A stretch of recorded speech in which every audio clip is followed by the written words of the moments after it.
Welcome back, guys. Today we're going to be working on doing the 5-lug swap of my Dakota RT for the front. The back I've already swapped in an Explorer 8.8, so it's 5-lug now, and lots of other things are upgraded. People argue the 9 1/4 is better, but who cares? More parts available for the Ford 8.8. But now we got to make the front match. So on the older, mine's a 99, but I've already done the 03 to 04 knuckle swap, which gives you bigger brakes already. And from what I've read, you can use Mustang hubs.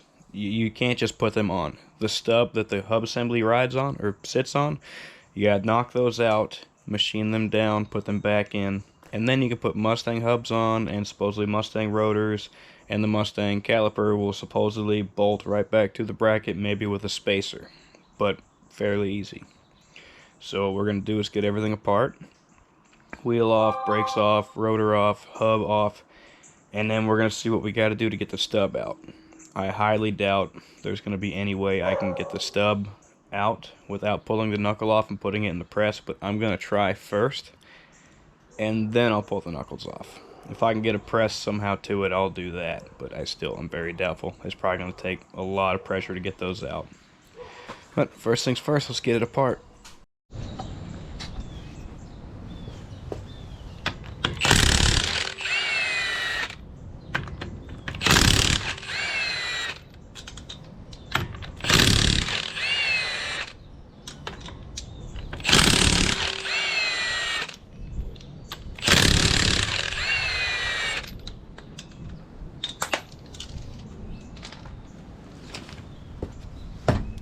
Oh, that's right, 6 lugs. I bet that's a little easier.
Took the wheel off, took the caliper off. Once again, in order to do what I'm doing, I believe you have to have the 03-04 knuckles off a Dakota or Durango. It's already an upgrade in itself in getting the bigger brakes, even if you're not going to 5-lug. The other ones, the early ones, there's that Turbo Dakota. I saw his write-up, and I've seen other write-ups too, where they use Crown Vic hubs. They have to machine the stub the same way. They use Crown Vic hubs and a 4-wheel drive Ford Explorer rotor, and then the factory calipers just go right back on. So that's an option for the older ones. But you're limited in size. It's tight.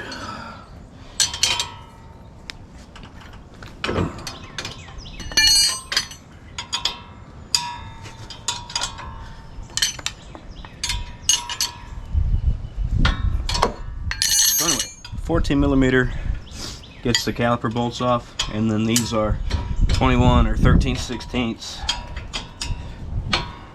to get the caliper bracket off. I have an impact. I've got lots of things. I actually prefer to use wrenches. It takes a little longer, but I gotta kill the rest of the day anyway.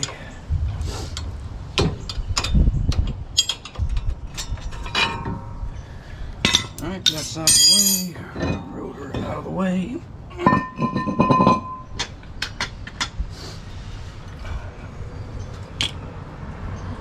OD if this is different. The Mustang actually had ABS. I was kind of hoping maybe that would cross over, because right now my ABS works, because even though I've done an 8/8 swap, it's got the same tooth count on the ring gear, so it didn't care, it still works fine.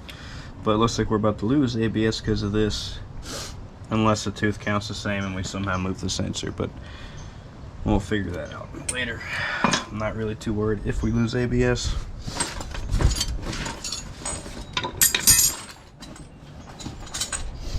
Figure out what size this guy is. Same size as the Mustang. This is 35 millimeter. Damn.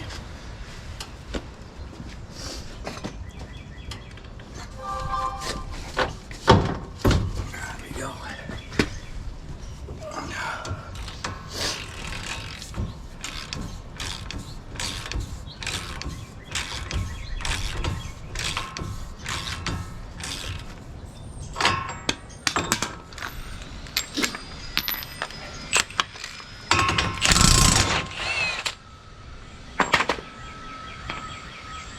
And hub's off.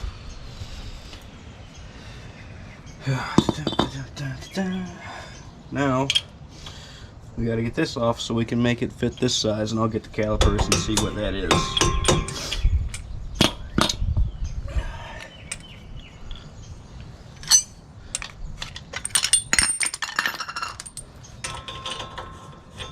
It's like you can even use the Mustang nut. It's the same. Cool. Sure feels the same.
No,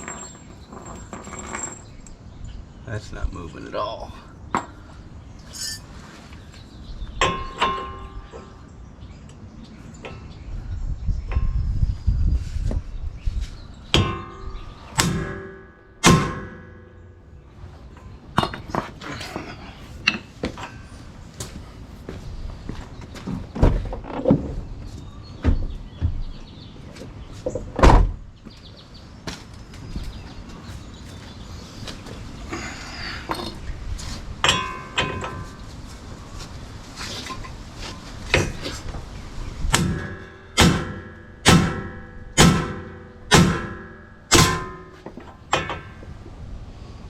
It's moving. Cool.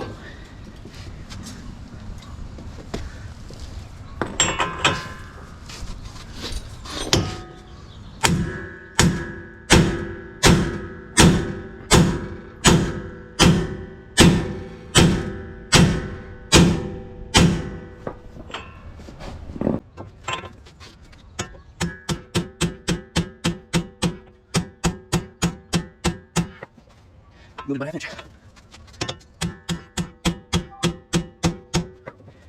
Move by quarter.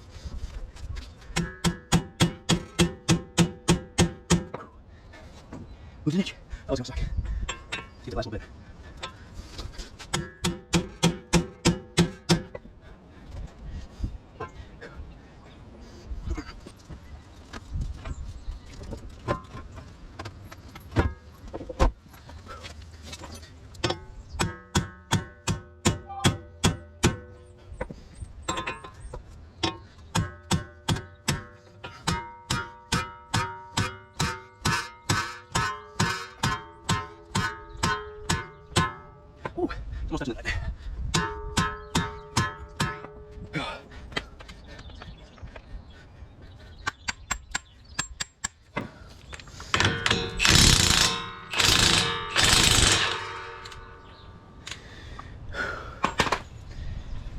if I just had a washer that would fit that.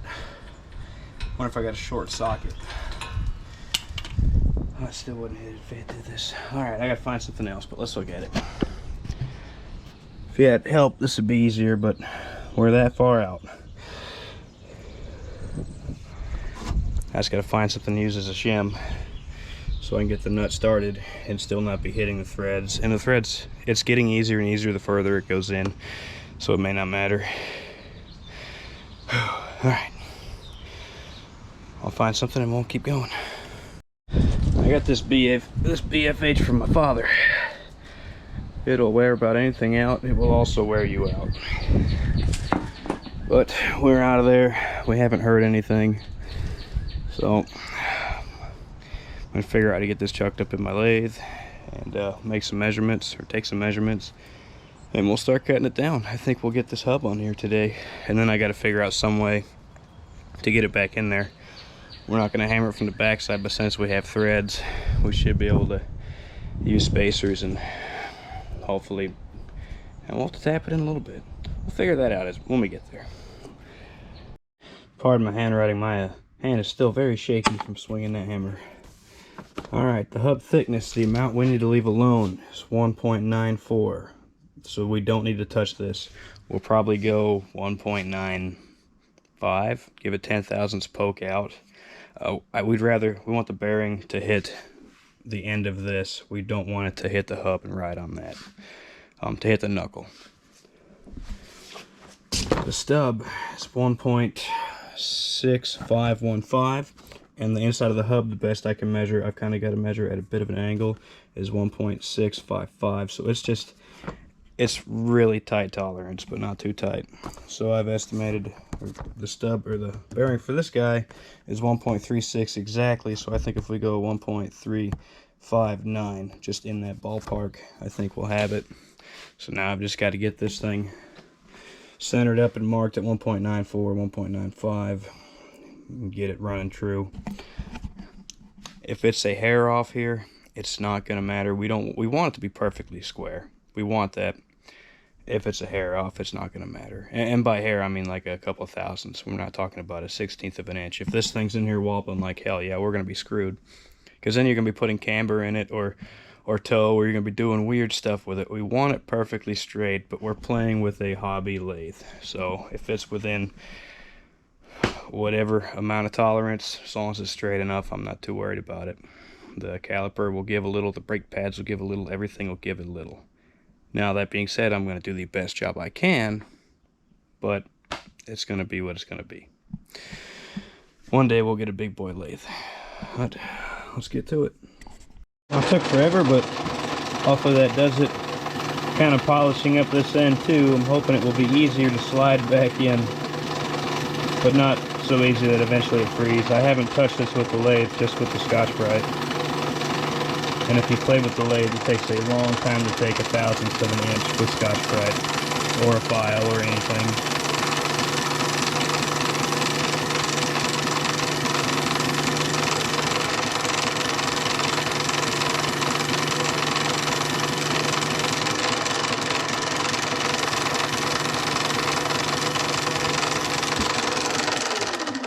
Before I unchuck it, we will check it one more time.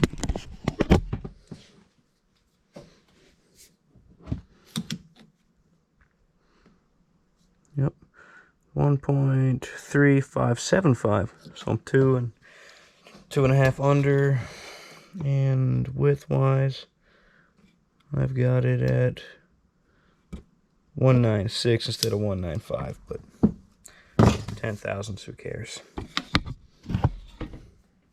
Oh, let's hope it fits in the bearing.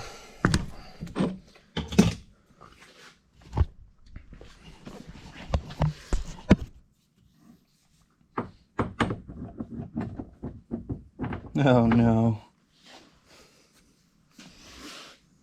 I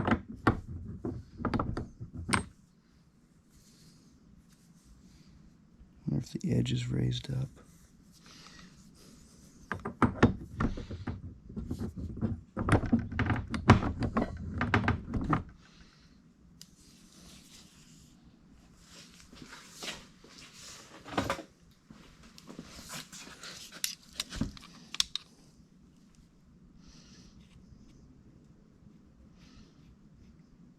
Right there at the end, it grows just a bit.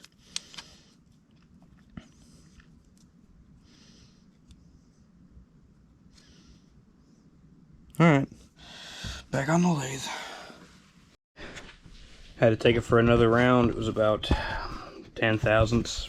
Well, no. It was about 1.5 thousandths right on the end. Where, as I was coming over with the lathe, it was really close to hitting the jaw, so right there at the end I had to stop. So I couldn't go too far past it. It was just a little bit larger right there. So I hit it with the file, hit it with the Scotch-Brite. We are good. And it is a perfect fit. Because at first I thought it didn't fit. You gotta have it, if it's cocked a little bit, it doesn't work. It's gotta be right on. Now I'll have to take a picture of my phone so you can see it, but because the shoulder is only so long, and the Mustang one was longer, it goes through the back race, and it gets about 3/16 to 1/4 inch into the front race. So my thoughts on that is people have run that and it's just fine. My plan is, they say the nylock on the Dodge, it won't hit the nylock because of this being thicker. I'm actually hoping the Mustang one is the same thread. Maybe. It started. I didn't actually go in any detail checking though. I'm hoping it's the same because it doesn't use a nylock style locking mechanism. It doesn't work like that. It's kind of locked in the middle. I'll have to look at it more. It might just be an old school lock nut. But it was anyway, that'll probably fix that. My other thought is I will either make a shim to take up this gap to slide over the threads, or I'll make a fancy T-washer to take that up. That's to be determined. But for right now, this is enough to get it on the truck. So let's go fight this into the hole. Yay. Also, as I noted, I polished the crap out of this end. I didn't take anything off, really. I just ran a file across it and then hit it with a Scotch-Brite, hoping it will make it a little easier to get back in. Well, let's get it. This is the second attempt. I used the nut to pull it in so far, and then I used this to put there, put the nut back on, pull it in even further, and then finally I put the wheel bearing on, put the nut back on, and tightened it the rest of the way. Problem is, with this on,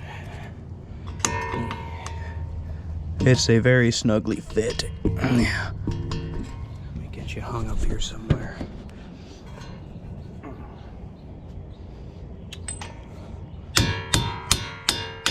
There we go.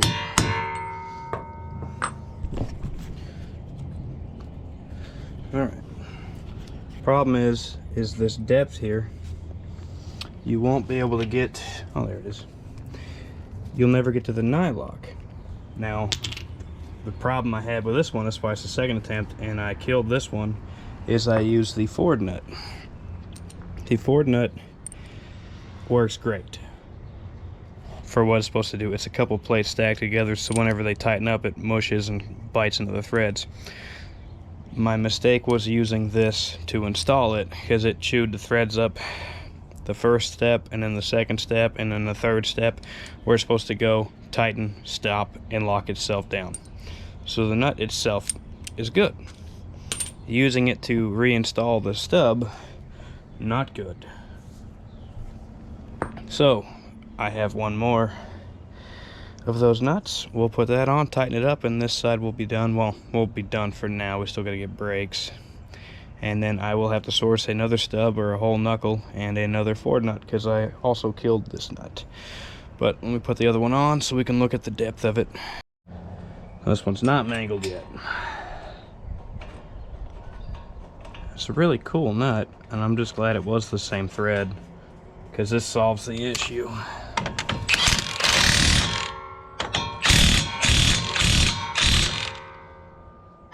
And we're done. So it locks down, and it doesn't rely on nylon. The way it's built, as it tightens, those different plates being threaded, it pinches the threads. It pinches it well enough that if you go back and forth, it will kill it. So I have absolute faith in that. And let's see if our cab fits.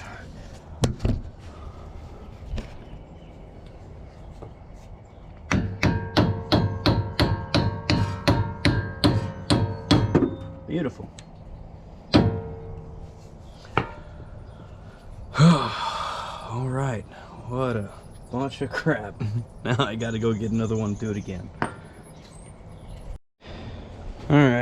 this is going to be a two-parter, but look here. See our sensor, see our ring, see the old ring? Different inner, so I can't take that off and put it there. I could actually tack it to this, but we're not going to do that. I think I'm actually going to go play on a computer, and I'm going to get this made to fit this hub, so that I just tap it on, and if I get it tight enough, that's all we do. We just hammer that thing on there. If not, we tap it on and tack it to the existing ring. And then bam, our ABS works again. That'd be cool. I think my last thing I want to do is put the Challenger wheels on the front of this thing and look at it. Well, there we are. One side done. So I've got to go get another stub to do the other side tomorrow. And that's pretty much going to be it for this video. It's been a long day. The next one, of course, I'll figure out what brakes I want to use, whether I'm going to use stock V6, GT, I think they're the same, find Cobra ones, or if I want to find some decent upgrade, if I want to buy the Cobra ones, I might as well go a little bit more and maybe get something cool. I have plenty of room for brakes, but I also want to be able to run 17s up front, so I can have the 15 by 10 fatties in the back and a 17 by something kind of skinny up front.